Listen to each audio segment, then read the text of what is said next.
Welcome, one and all, to the Draft Savages Football Podcast. I'm your host, Seth Cox. With me tonight, one of my co-hosts, Justin Higdon. Justin, how are you doing, man? Hey, I'm taking a break from The Bachelor to do some podcasting tonight. So, talk about wide receivers and running backs. Talk to Kyle. I'm excited. I'll have to catch up on the rose ceremony later. And, of course, our guest tonight, bailing us out last minute. One of the best guys on Twitter, writes for Bolts from the Blue, SB Nation San Diego Chargers website, and he's somehow still a fan of football, even though he's a Chargers fan. all of our miseries can be put together here. It's Kyle Posey. Kyle, how are you, man? I'm doing well, man. Thanks for having me. Like I said, Kyle's absolutely one of the best follows on Twitter. You can follow him at the KP. I think it's _ right? Yeah. The _ KP _ show. Fantastic follow on Twitter. Does a great job breaking down draft prospects all the time on Twitter. And then anytime you need any Chargers information, he's got it for you. Just, Kyle, before we get started, why don't you tell us a little bit about you and how you got into not just the Chargers game, but also getting into the draft like you have lately the last couple of years. I guess just I've been following the Chargers, all my life. So on Bolts from the Blue, I just was reading and commenting, and then I just kind of wanted to get into writing about it because I feel like, I'm invested so much into it. I might as well put my thoughts down into, longer than a comment. And I did that. They gave me the opportunity, and then I just kind of got addicted and just more and more wrote about the Chargers. And that turned into, once we got to the off season, content's light. So draft, we all like college football, so I figured, why not turn that into something? So that's that, I guess. And you've been doing a lot of work this year on wide receivers and running backs. One of the reasons you were the first call I made after we kind of lost who we were going with last night or tonight, and your depth of knowledge, is that out of need you feel like the Chargers have, or is that just what you're passionate about right now? I think as far as receivers go, so I coach like freshman football and I coach receivers, so it's just kind of what I gravitate towards. So I'll watch, let's say I watch a defensive lineman, and then I'm probably going to watch a receiver next just because that's what I know most about, so that's what I feel most comfortable talking about. But there's definitely a lot of depth in the draft class about 4 receivers, and then obviously everybody knows the running back class is super deep. But it's also a position of need for the Chargers, and I feel like they made a big mistake last year passing up through, not drafting a receiver. So this year just has to be some. So I'm just trying to figure out, who's the right guy. Obviously, Keenan Allen, basically, and I'm digging. There's a guy out there. I'm trying to figure out who, but. Well, let's get started with this topic tonight in the wide receivers and running backs. Tight ends are terrible this class, so we're just going to skip them for now. That's my hot take to start with there. So we'll start with just the overall depth of this class at wide receiver and running back. And one of the things that's been talked about a lot on Twitter, on just people's posts about the draft, is the depth of wide receiver and running back. So let me ask you guys this, and we'll start with Kyle on this. When a position is deep, like wide receiver or running back, does that impact your personal draft philosophy? Do you think it's a need then to go early wide receiver and get one of the top guys, or do you think the jump from 1 to 8 isn't that vast, so you're willing to wait and pick up a guy that maybe your 6th or 7th ranked guy that's going to have the same amount of impact in your opinion, Kyle?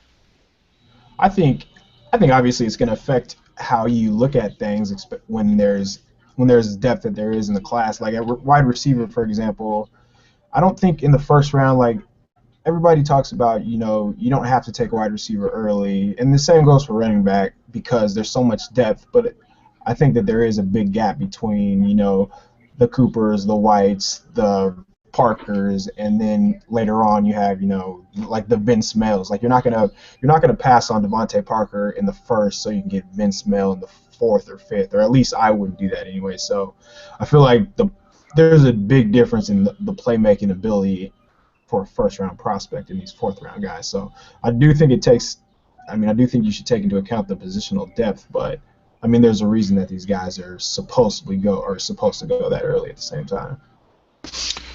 Justin, for you, I know I know your Browns are back in the market for a wide receiver. So does the depth make it a need in round one, or do you think with the depth you can find talent in round 2, 3, and on? Well, I agree with what Kyle said. I think what we're seeing is a lot of guys that I would consider second-tier type of receivers being forced into the first round of mock drafts. I mean, guys like Devin Smith, Sammy Coates, even Philip Dorsett, I think, was in Kuiper's mock draft. So I really think after the top 4, there's a pretty significant drop-off. And I don't think it's something that, if you're going to wait beyond the first, maybe early part of the second round to get a receiver, then I don't know. You might as well. The Browns' approach last year was to just not draft one at all, and then they end up with a pretty good undrafted rookie in Taylor Gabriel, but he's tiny.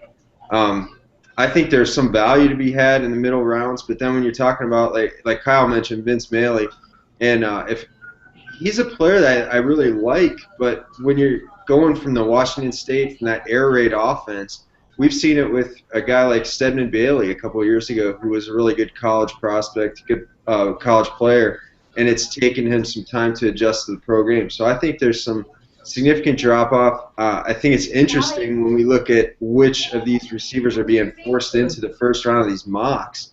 I don't necessarily think that this receiver class is as stacked at the top as some other people seem to think. Justin, how many guys in the first round? How many first round grades for receivers do you have right now? For first round, for sure, I got 2. I got Kevin White, Amari Cooper, that I think are surefire first round picks, and then I have 2 other guys that I have as a 1 or 2 guy, first or second round. Now, to put that in perspective, I have 22 guys that I consider either first or second round picks right now. So those other 2 guys, that would be Parker and Jalen Strong, who seems like I'm a lot higher on Jalen Strong than some other guys. So, the 3 of us have joked about it, about people. Strong feels like a really divisive guy. He's the subject of a lot of hot takes, and some people say he's got terrible ball skills. Some people harp on the fact that he can't separate. Every time I watch this guy play, he's making a big play and a really like a circus catch and scoring a touchdown. So, I think I was maybe a little too hard on a guy like Kelvin Benjamin last year, and I think Strong's a better player than Benjamin was, and Benjamin had a pretty good rookie year, even though some people like to harp on the negatives instead of what he did as a first-year player. And that's another discussion for another day, but I think you hit the nail on the head in terms of people are going to create the narrative they want to paint. So if they said that Kelvin Benjamin wasn't a first-round talent, they're gonna point to things like, all his production was in garbage time. He did have a lot of drops. I mean, you can't argue with the numbers of drops he had, but and they're going to bypass things like, look at the talent he had around him. He was basically the guy on a team with no really other wide receiver talent around him. So people are going to create the narrative they want to create after they've graded a guy and given him a grade. They're going to have to be forced to be shown that they're wrong on something before they actually admit that they're wrong. That's why everybody was so into this whole Teddy Bridgewater thing. Like, oh, look at, I was right on Teddy. And then it was like the internet, the draft community was, I thought, pretty high on Teddy. I didn't know a whole lot of guys that were like, oh, Teddy Bridgewater's a day 2 prospect, so I can't believe he got drafted in the first round. basically what happened to Teddy is what happened to Aaron Rodgers. I mean, it was kind of the same thing, and it's worked out pretty okay for him. So I don't know. Let's focus on the running backs for a second, and I'll start with you, Kyle, because I already know Justin's answer to this. Is Gurley, Todd Gurley, even with the injury, is he still the top back in the class, or what's your opinion on that? I have Duke Johnson rated just ahead of Gurley, and that's factoring in both of their injuries. But Gurley's injury, you can't ignore that. I know, we don't know medicals, no one's a doctor, but you just can't get past the fact that he missed 5 games in 2013, and then this year he goes down with the ACL. So we don't even know when he'll be back, if his knee will respond well. I get that ACLs, aren't what they used to be, and guys come back from that, but it's just hard to dismiss that. And then I guess a couple other things is he did run behind, like Melvin Gordo. He ran behind a really good offensive line. Like, he ran behind some really big holes. I actually just watched him over the weekend, and I didn't expect to see that. But I guess the one issue I would have with Gurley is I don't think he has his if I were to talk about his traits, I don't think he has change of direction is like a first round trait. He's sort of I would say he takes an extra step to change the direction, and I guess that's why I'm pretty big on Duke Johnson, because he's an athlete, man. He can basically do anything you want to, and I know a lot of people think he's undersized, but almost I would say 8 out of 10 carries he's always falling forward. So I don't see how you can take away his size when he's always falling forward. I mean, he makes you miss. He's mismatched in the passing game. Literally anything that you want out of a running back, Duke Johnson does. But then he also has the same injuries as well. But I would put Duke Johnson just slightly ahead of Gurley right now. That's how I have them graded out. I know Justin and I are both with you on Duke as kind of the number one back in the class, so you're not going to get any argument here. Do you have, and I haven't asked Justin this before, so this will be kind of a fresh discussion. Do you have any comps for who Duke is as a runner, or is his style too different from, say, I know Todd Gurley gets like the quicker Marshawn Lynch talk and stuff like that, and so do you have anything on Duke like that? I really don't. I was thinking about this because I've been asked this before, and he doesn't remind me of anybody. Like, I can't think of a guy in the NFL that reminds me of like Duke Johnson, because I think I think he's fast. I think he's like a mid 4.4 to high 4.4 guy. I think, he's, like I said, he's a good receiver. He's not just straight speed though, because he can really make you look stupid in the open field. So I'm not sure that there is anybody that I can see Duke Johnson being. Justin, do you have maybe a comp for him? Well, I think one of the things that makes it so hard to find a comp for Duke is that he kind of runs like a bigger back sometimes. The way, like Kyle said, he's falling forward, but then he's got the footwork, the quicks, the open field, second level moves, and even the patience at the line of scrimmage. I think the closest thing to compare him to is something like Reggie Bush, but what we wanted Reggie Bush to look like as a running back. And I think with Duke, he's such a good player. The way he makes decisions behind the line of scrimmage, you don't even see the decisions he's making, and that's what sets him apart from some of these other backs like Gordon, who sometimes will almost come to a complete stop behind the line of scrimmage. Duke knows where he's going right at the line of scrimmage. He gets out to the second level, makes a move.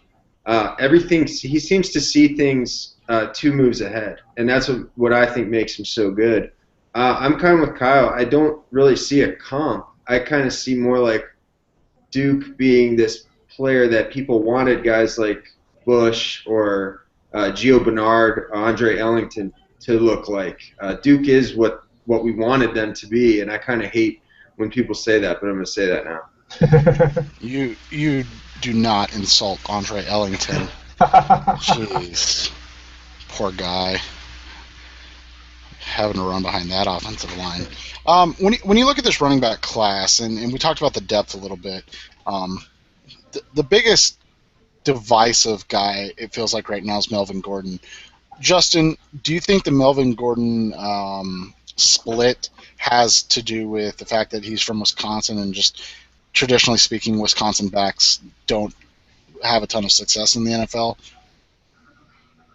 I think there's always some of that sins of those who came before you type of thing with guys like that. We see it with USC receivers, Wisconsin running backs. We're seeing it with Alabama running backs too. And that brings me to what I really think I really think some of the hesitancy with Gordon is because of what happened with Trent Richardson. Because some of the things that we see Gordon do at the collegiate level are some of the things that we saw bad Trent Richardson do, kind of running into the back of blockers, trying to create behind the line of scrimmage instead of following the way the play is supposed to be blocked. That's the kind of thing that he really can get away with it now because he's a good athlete and he's very strong and he's faster than most college players. But it's just something that I'm personally not sure that he's able to get away. He's going to have to adapt and really trust the blocks better at the professional level. So I think there's some adjustment period. And I know when I say things like this on Twitter, people want to act like I don't like Melvin Gordon or I don't think he's very good. He's still, in my mind, he's still a top 30 player in this draft. But I don't think some of the top 15 stuff, and I've even seen somebody say the Jaguars should take him at number 3. Yeah, it's just nuts to me. I don't think he's as good of a prospect as the 2,500 rushing yards will really tell you. But he's much better. I think looking back, he's much better than Monty Ball and Ron Dane and John Clay. I mean, I don't think there's any competition with those guys. You talked about him the other day, and you finished a piece on him, right? I read a piece on yours, Kyle, that you wrote on Melvin. Yeah, I wrote about Melvin. I agree with Justin. I think he is light years ahead of what the recent Badger running backs have been. So I mean, he has that going for him. And I think as far as people not why all of a sudden people are kind of digging into him or taking jabs at him. Maybe it's because people are split on him because he's been on top for so long, like we see that in the draft, how that plays out. But I also think just the general crowd, you see these big stats and you just automatically assume that that's going to, he rushed for 2,000 yards, he's going to be successful in the NFL. But I guess just when you take a closer look at him, you see like there's real issues to his game. Like, people automatically see these long runs and think, oh, Melvin Gordon's zone blocking scheme. But when you watch every carry in a game, you'll see that he's gonna outrun his blocking. He's gonna try to bounce it. He's not gonna be patient. He's gonna stop his feet behind the line of scrimmage. He's gonna run into the running backs. I don't hate him either, but people are just kind of pushing his issues to the side, and they're real concerns, I think. I don't know. I think he's good. I have him right now. I haven't watched as many guys, but I do think I have him as a mid-second round grade right now. So he's kind of in that, like Eddie Lacy area, that type of Eddie Lacy draft area. Yeah, and I don't think there's anything wrong with that either. It's not like I don't think he sucks at all.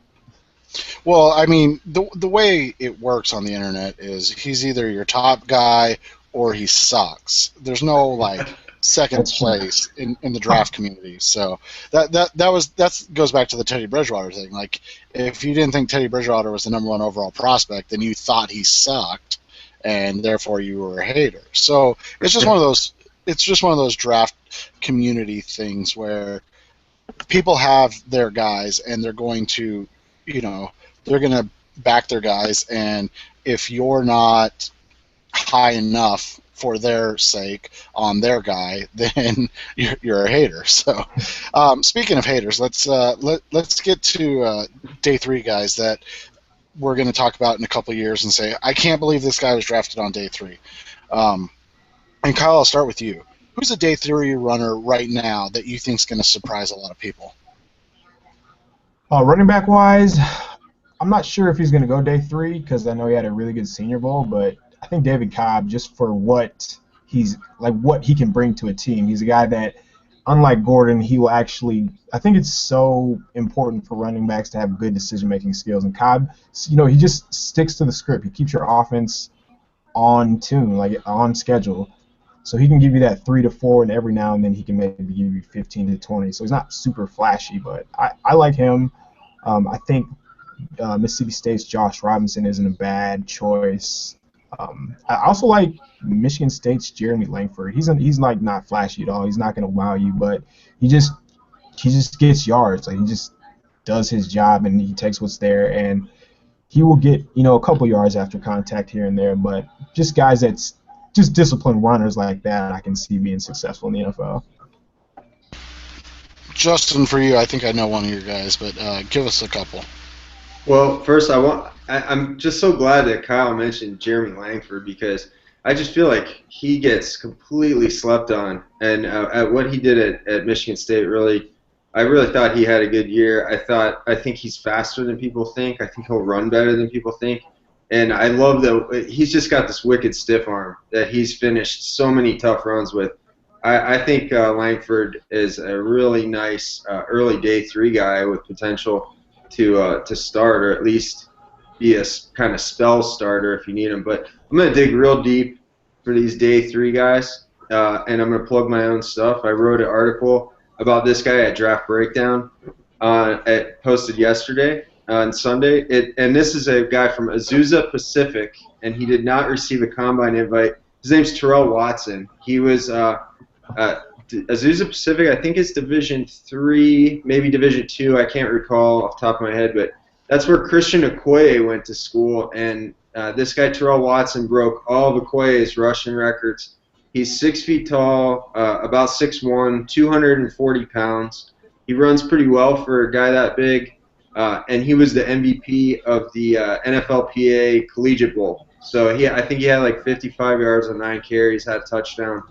I was kind of surprised, not so surprised, but just disappointed that a guy like that doesn't get a combine invite. He's a record setter at a low level. I'd love to see him competing with some of these more hyped FBS guys, but I'll throw a couple more names out for you guys who are also coming from the small school ranks, and that's and these guys will be at the combine. That's Zach Zenner from South Dakota State and Tyler Varga from Yale.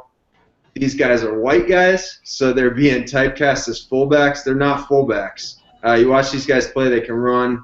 They're best with the ball in their hands, and they catch the ball out of the backfield. I really think I think all 3 of these guys I just mentioned are draftable in the 6th, 7th round range. But they might not get picked, so that's even better value. Anything else on the running backs, guys, as we close out this kind of quick overview of? On Jeremy Langford, real quick, if you watch the Spartans, I feel like every game he had a long run, and some of those runs were like in the 4th quarter. So like he has these traits. He really does. Yeah, the Nebraska game in particular, I'm thinking of where he, that was the first game this year that Amir Abdullah just completely got shut down, more than any game up to that point. He had been shut down against McNeese earlier, but he had that long catch to win the game for them. But that game, really, Langford had a huge game, outplayed Abdullah that night, and really that was when I first started to say, this kid is better than people think.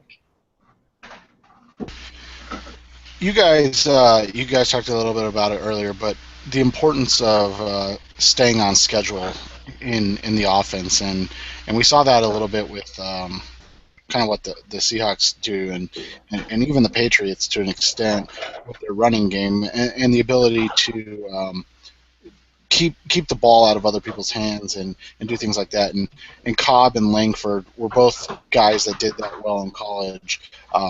Obviously, as Kyle said, their skill set isn't as sexy as Amir Abdullah or even a Melvin Gordon, but the way they went about their business and how they worked, made them successful. So I think that a lot of times gets overlooked, especially in draft classes where there is talent at the top, where you have guys that are getting mentioned like Todd Gurley, who compares to Marshawn Lynch, and Amir Abdullah, who I've seen compared to LaShawn McCoy, I think it was, and Darren Sproles, exciting players that make big plays. People need Stephen Ridleys and Shane Vereen's, and look at the Cardinals and what they had this year. They had nothing that could be considered a running game for long stretches of time because they didn't have anybody that could keep them on schedule in the running game, and that's something that they can find in this draft, as you guys talked about on day 3. So as we head to the wide receivers, and the question of the draft, maybe outside of the quarterback position, obviously, is about Dorial Green-Beckham and his draft status, where he's going to be picked. I've seen him mocked. I think I've seen him mocked top 20. I know he's been mocked in the first round, and I've seen other people's takes that he doesn't even deserve to be drafted. So we'll start with a simple buy or sell. And Kyle, you can go first. Do you buy or sell Green-Beckham as a top 100 pick? Yeah, I think that's right in the range where I'll buy that. I think that's right in the range where you can take a shot at that kind of talent. I mean, we see it all the time. I know it's a different circumstance than like Honey Badger, but I feel like he's shown that he can do some special things on the football field. So I'll buy that he'll go top 100, and by that I mean like 95. Justin, for you, I know you've been kind of outspoken about it. What are your thoughts? I'm going to go against the grain of all these mock drafts and Kyle here, and I'm going to sell. I think this is a statement. This is a chance for the NFL to make a statement and not look like complete hypocrites for those No More commercials that they aired every commercial break for 3/4 of this past season. Green-Beckham is a player who, this isn't a Janoris Jenkins or, this isn't even Josh Gordon. This is a guy who was pulled over in a car that he had a pound of marijuana, and that's not even the worst thing. It was last year. He kicked in a door. He's knocks a woman downstairs, allegedly. Now, they're going to have to do their homework on this guy, but this is something that he's kind of apologized for. This is something he was kicked out of Missouri for. It was kind of the last straw. We've seen guys with lesser character red flags like Isaiah Crowell and Derek Rogers recently go undrafted.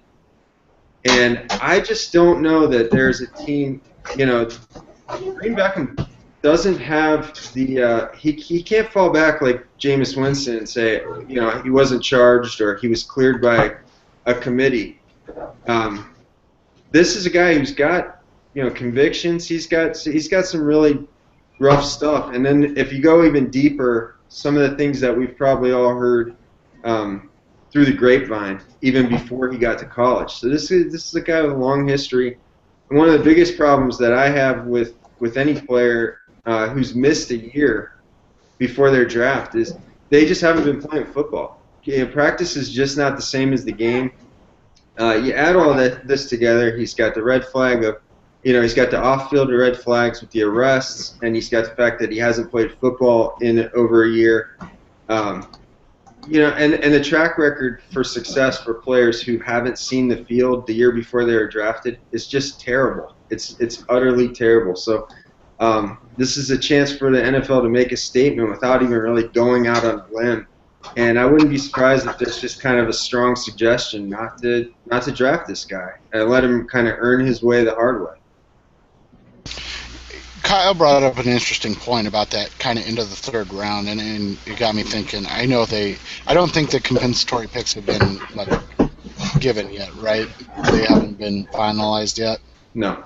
Okay. But over the cap does their expected compensatory picks, and all three teams that have compensatory third-round picks, I could see them taking like a swing at Green Beckham, and that's the Patriots, the Kansas City Chiefs, and the Cincinnati Bengals. So you're talking about three teams right there in that like top 100 range where they may just take a swing because they have an extra third-round pick, and the upside of the guy. I mean, nobody's going to deny the upside of the talent, and if you can take a swing on that, I kind of sided with Justin here. I think we'll know more once the offseason starts and we see what happens with Ray Rice, or maybe even like a Greg Hardy that has a little more left in the tank than Rice does, and we see what teams do with those guys.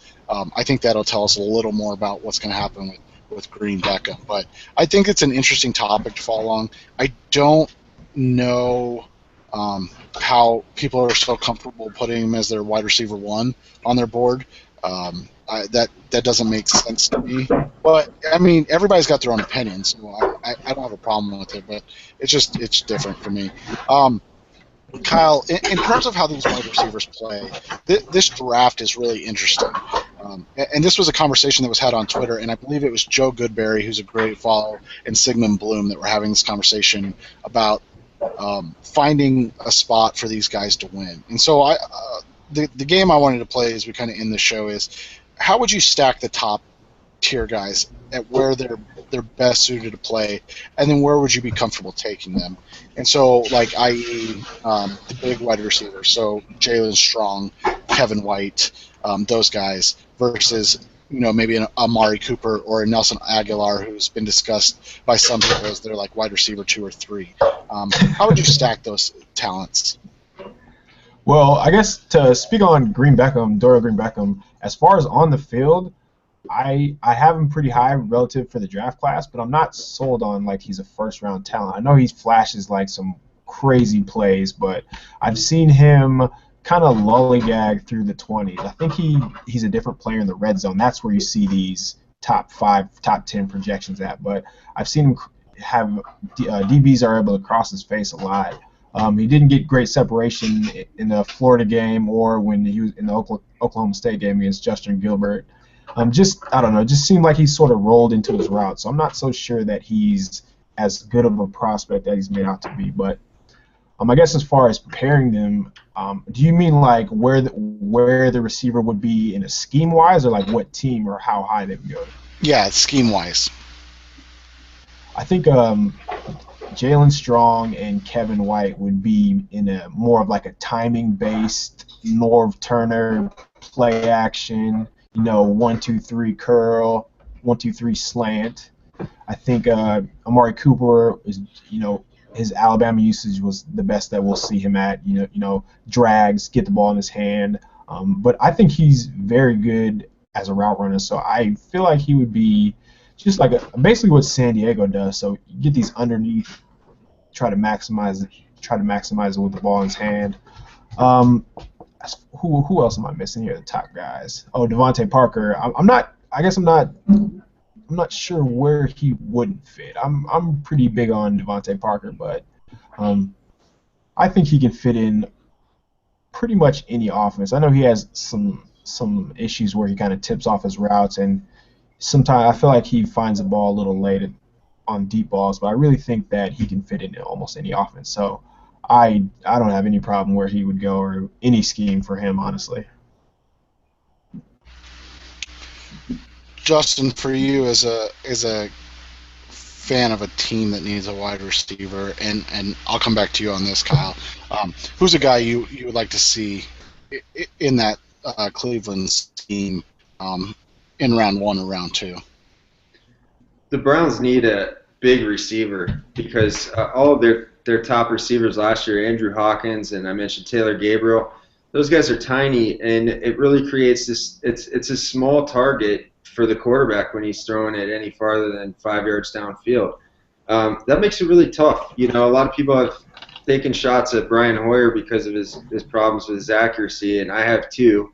And it wasn't all because of small receivers, but it doesn't help when your target 30, 40 yards down the field is 5'7". So I would love to see them land a player like Kevin White or Parker, because those are the guys I feel that are big and can do a little bit more as far. I know people have banged on White as a route runner.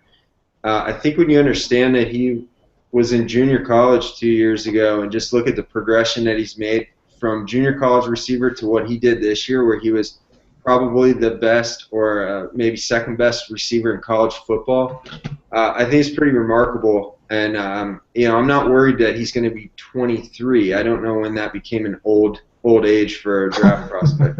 So, yeah, I would say the Browns need a guy like, White or Parker. If they're going to get one in round 2, they might land Strong, but I just don't think – I do like Strong a lot, but I don't think he's going to give you the same overall game. That he'll be a good red zone target. He'll be a guy who can work on slants, maybe similar to the way they used Miles Austin last year. But, I don't even really know what the Browns – offense is going to look like with this new coordinator. So, but I do know that they need big targets in the passing game. That's something that, with Gordon being suspended again, that's something they don't have.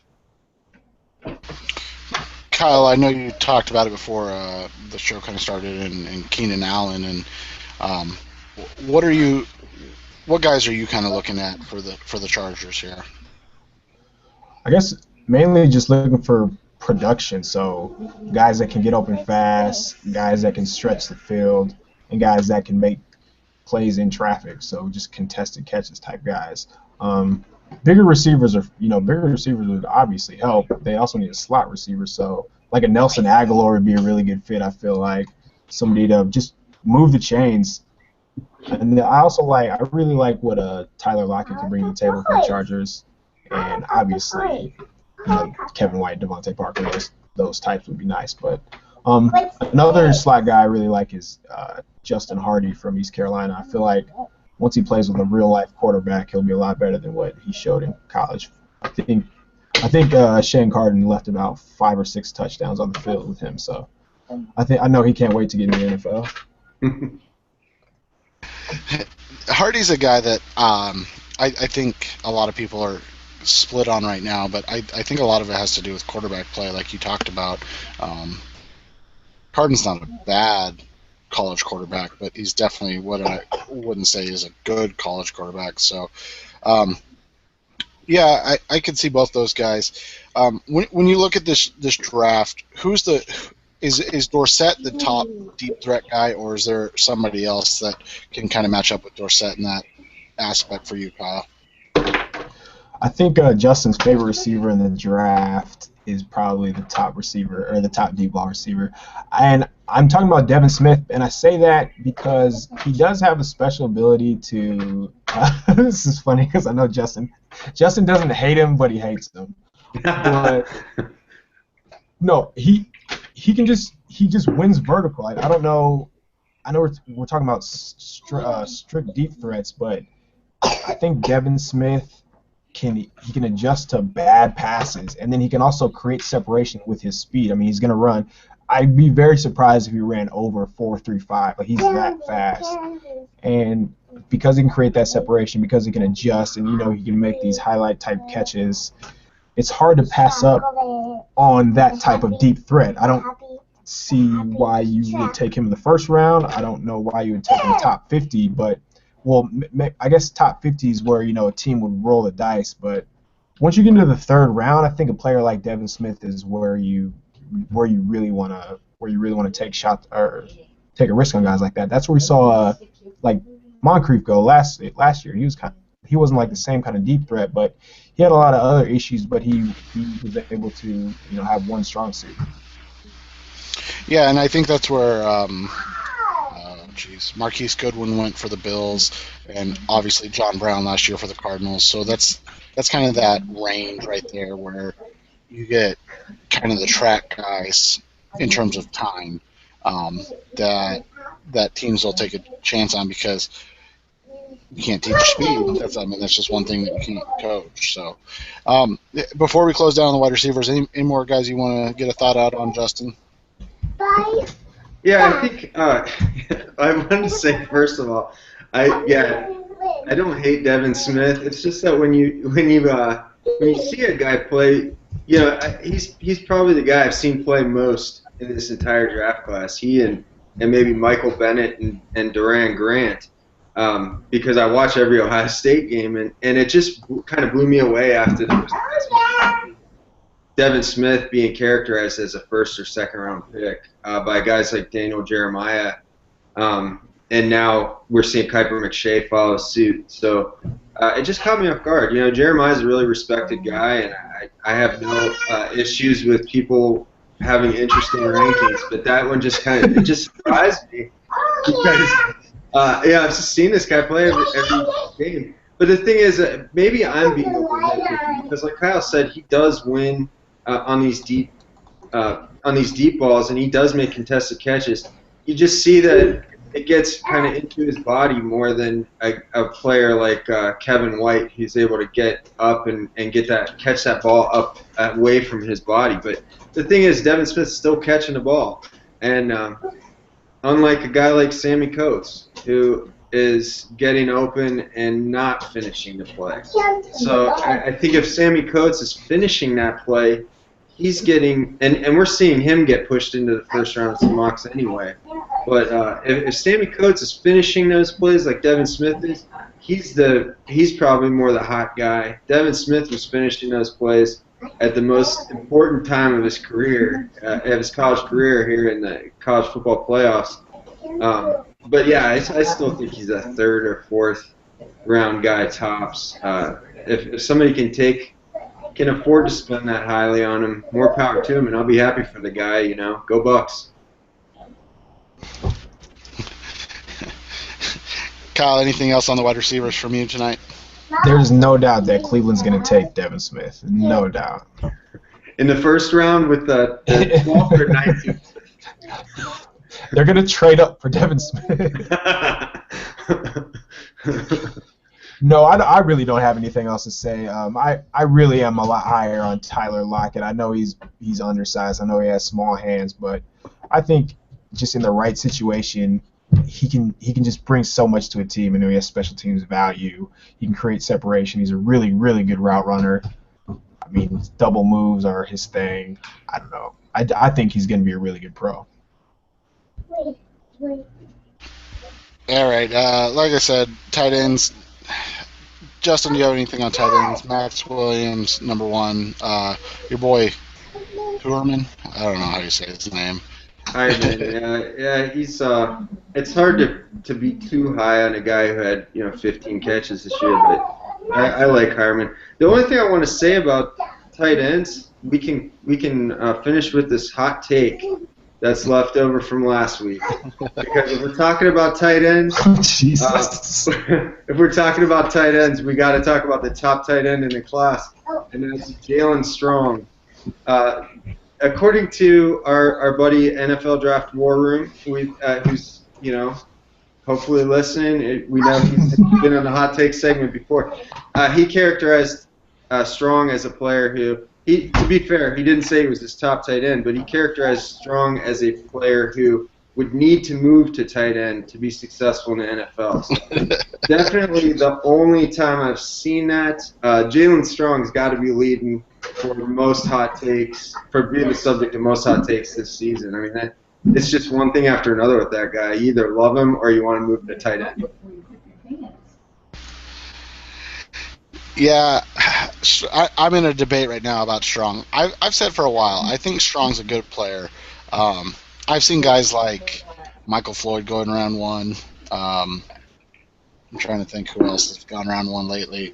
You had Jeremy Maclin. They're all different types of receivers, but they all do one thing well. And I think Strong's ability to win contested catches in traffic is something he does well. And so he's going to be that kind of big body target for a quarterback. I wouldn't take him in round one. I've said that for a while now. I think he's an early day two type pick. But I could see a team that needs a consistent threat, kind of like Kyle talked about, in almost like a West Coast offense.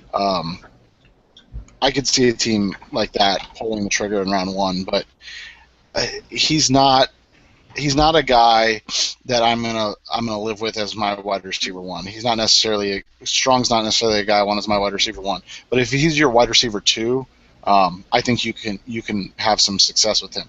I just don't think you can pair him with like a Keenan Allen type, where I think you need somebody that wins differently than Allen. And I'm not saying Strong wins the same way, but they don't offer a whole lot in terms of diversity of what they can do. Whereas like Kyle talked about, Nelson Aguilar, obviously like an Amari Cooper, those guys will offer different ways for them to win. I had another hot take that I wanted to bring up, and that this was from one of our guys, good guy, good draft guy, Kyle Crabb of. I think he's still of his own site, but he also does some work on draft count or draft breakdown, and he came out with his top 20, I think it was, or 25 players, and he had our boy Garrett Grayson at 20. We went on Garrett last week for a little bit. I don't see it.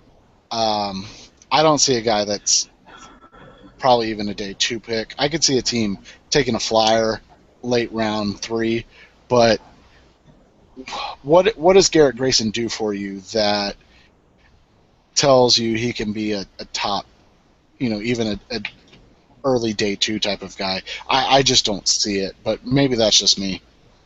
I'm a big fan of Kyle, and I've been a pretty decent supporter of Grayson, I guess, as much as somebody can be and say he's a guy's a 4th round pick. But I'm going to give Kyle a big pass on this one because he also had Brett Hundley rated very highly, and I just love it because Hundley's a player who's taken a lot of lumps, and I think is almost Justice and I have talked about it all half the season, that he's a guy that's just kind of getting dumped on. So maybe both players pushed up a little bit higher than we would have done, but I appreciate that he's bold on the quarterbacks, and I think he's right on Hundley, and I'll give him a half credit on Grayson because I like Kyle.